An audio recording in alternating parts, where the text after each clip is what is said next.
संजय कुमार वाघमारे यांनी केले वंचित बहुजन आघाडीच्या उमेदवाराला मतदान करण्याचे आव्हान. ऐका काय म्हणतात ते. काय म्हणणं आहे आपलं?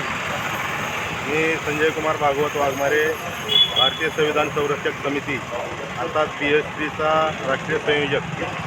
नगरपालिका निवडणूक 2025मध्ये या ठिकाणी आम्ही पॅनल या ठिकाणी टाकलेलं होतं आणि त्या अंतर्गत मी स्वतः 14ब मधून उमेदवारी अर्ज दाखल केलेला होता. परंतु निवडणूक आयोगाच्या सूचनेचे पालन करूनही माझा निवडणूक निर्णय अधिकाऱ्यांनी रद्द ठरवला होता.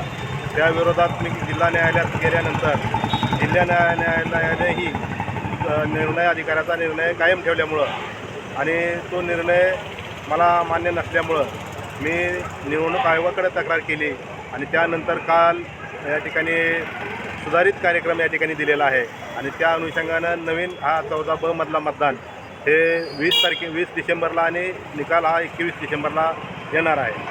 तत्पूर्वी बाकीच्या निवडणुका हा 2 तारखेला होणार असल्यामुळं मग त्यात प्रत्येक वार्डातील असतील किंवा नगराध्यक्षाचे असतील तर एक आंबेडकरी चळवळीचा पाईक आणि कार्यकर्ता या नात्यानं मी मतदारांना आवाहन करेन की या निवडणुकीमध्ये आपण आंबेडकरी चळवळ मजबूत करण्यासाठी आपापल्या प्रभागातील वंचितचे जे उमेदवार आहेत त्यांना मतदान करावं आणि आदेशाच्या निवडणुकीमध्ये सुद्धा वंचितचे जे काही उमेदवार आहेत त्यांना या ठिकाणी मतदान करून आंबेडकरी चळवळ मजबूत करण्यासाठी आपलं योगदान द्यावं. एक उमेदवार या नात्यानं भारतीय संविधान संरक्षक समितीचा संयोजक या नात्यानं मी आपल्याला आवाहन करतो. जय भीम, जय भारत.